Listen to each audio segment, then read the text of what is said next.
In the heart of a silent forest, where the morning mist touched the emerald leaves and the river sang its timeless tune, lived a pair of deer, Kael and Aria. They were inseparable, wandering through meadows side by side, drinking from the same streams and resting under the same shade of ancient trees. Every step they took seemed like a dance of trust. When the wind howled, Kael would stand firm, shielding Aria from a storm. When hunger came, Aria would guide him to hidden grasslands. To them, the world was vast and uncertain, but as long as they had each other, fear had no place in their hearts. But life in the forest was not always kind. Predators lurked in the shadows, and hunters from distant villages often entered the woods with cruel intentions. Many times, they had narrowly escaped, bounding away together, their hooves striking the earth in rhythm, their breaths heavy with both terror and hope.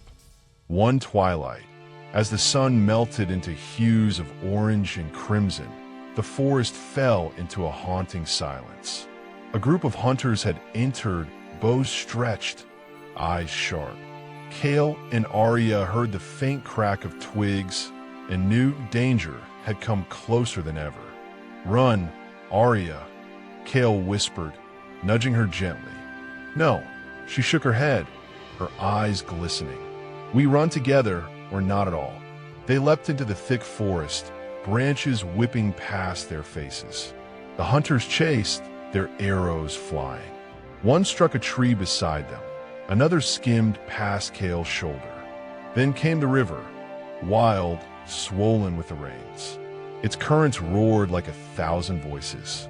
To cross meant survival, but hesitation meant death. Aria stepped back, trembling.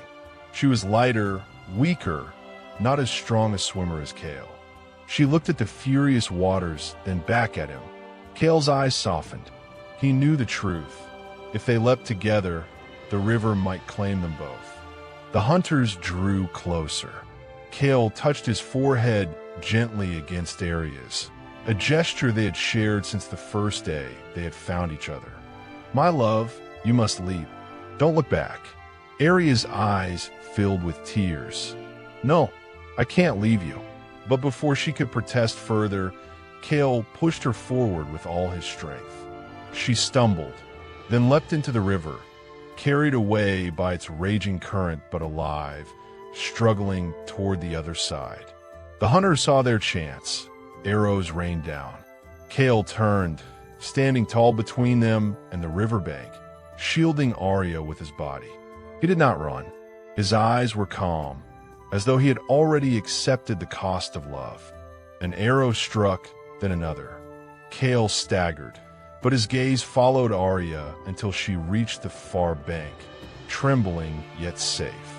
She turned back, her voice breaking into the dusk, "Kael." But the forest only echoed with the sound of the rushing river and the fading beat of his hooves. Kael collapsed, yet a faint smile lingered on his face, knowing he had given her the gift of life. Aria stood across the river, her heart shattered. She lifted her head to the sky, her cry mingling with the call of the night birds. And in that moment, the forest seemed to mourn with her. From that day on, she roamed the woods alone. But every dawn, as the mist curled above the river, she would stand at its edge. She believed his spirit lingered in the wind, in the rustle of the trees, in the rhythm of her own heartbeat.